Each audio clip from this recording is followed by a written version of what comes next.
What are the most effective ways to testify about cancer when you're pursuing Social Security disability benefits, especially if the cancer was diagnosed and treated several years earlier?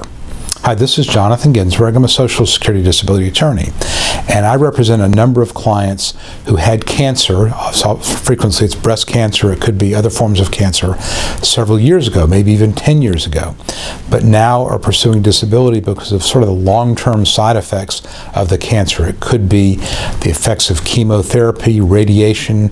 It could be simply just discomfort from limited movement because of the cancer, maybe surgery that had to be done.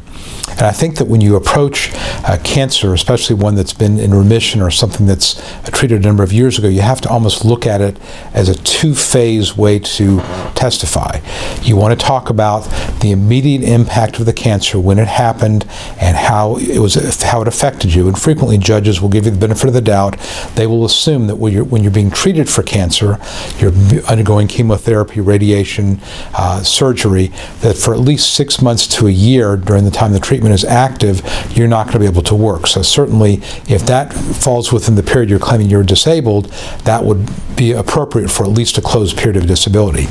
Beyond that, you're going to need to talk about the long-term impact of the chemotherapy or radiation or surgery. Now, chemotherapy is something that frequently I see people complain of, or hear people complain of, the cognitive impact of the chemotherapy. It's poison after all, and so they may not be able to focus and concentrate as well as they used to. They may have memory lapses. They may have mood swings, any number of things, and that's where sometimes a witness can be helpful to describe what you were like before the chemotherapy versus what you're like now. So certainly if you've had chemotherapy, it's reasonable and expected that you're going to have some implications of having poison run through your body, and you want to discuss with your attorney how to best testify about that.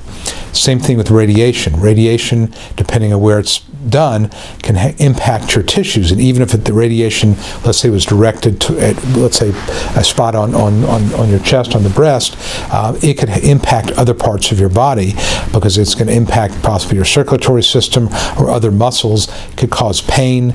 It could cause limitation of movement, loss of strength, that sort of thing. So again, think about all the impact of the radiation that it's had on you. And again, it may be difficult sometimes to remember what it was like before all this, because if this happened 5 or 6 years ago, it's hard to remember that far back. But think about it and talk to your friends and family about what you were doing before the cancer diagnosis versus what you're doing now, and you may discover that your physical activities have changed a lot, your social activities have changed a lot. So those are some things that I think are very obvious. And finally, surgery is something that clearly is going to impact you both physically and mentally. Physically, it's going to limit your movement of that part of your body. Maybe you're overhead reaching, or you're bending over, or standing for extended periods of time, or even sitting, depending on where the surgery was. And mentally, there could be a certain level of depression or anxiety or even PTSD about your fear that the cancer could return, or about reliving a really bad time in your life. So again, there can be a certain mental effect of having cancer and surviving it, even though you're obviously happy to be alive, but you could have these mental limitations that arise from that could interfere with work. And realize that all these things, the relevant question to ask is, how do these physical limitations, these mental limitations, how do these impact my capacity to perform a simple entry-level kind of job?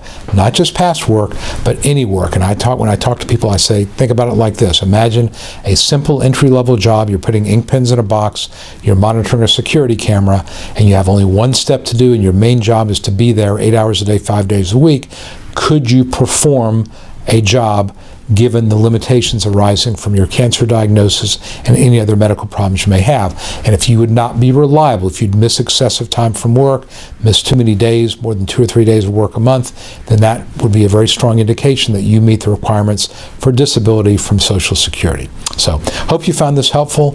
If you did, please give it a thumbs up on YouTube, like it on Facebook, subscribe to our channels, a YouTube channel here, or go to Facebook and like our Facebook page. And certainly if you have any questions for me, please reach out to me. And finally, if you haven't already done so, Go to ssdanswers.com and grab a copy of my Secrets to Winning Disability Survival Kit. I think you'll find it very, very useful. Again, ssdanswers.com. You can download it for free there. So again, my name is Jonathan Ginsberg. I hope you found this useful, and I will look forward to hearing from you soon. Thanks a lot. Hi, this is Jonathan Ginsberg, and I hope you found this video helpful. If you'd like to know more about how to win your Social Security disability case, I'd like to invite you to download my Secrets to Getting Approved Early Survival Kit that I created just for people like you.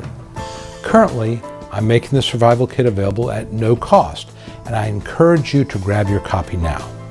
Some of the topics I cover include: how do I know if I have a case? Is it the right time for me to file my claim? 9 common mistakes that can doom your case. The 3 must-have arguments you use to win your case.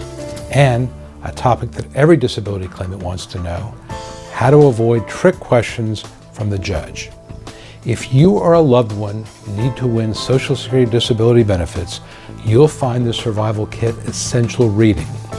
Download your Survival Kit right now and at no cost. Just visit ssdanswers.com/survival and sign up. It's that easy.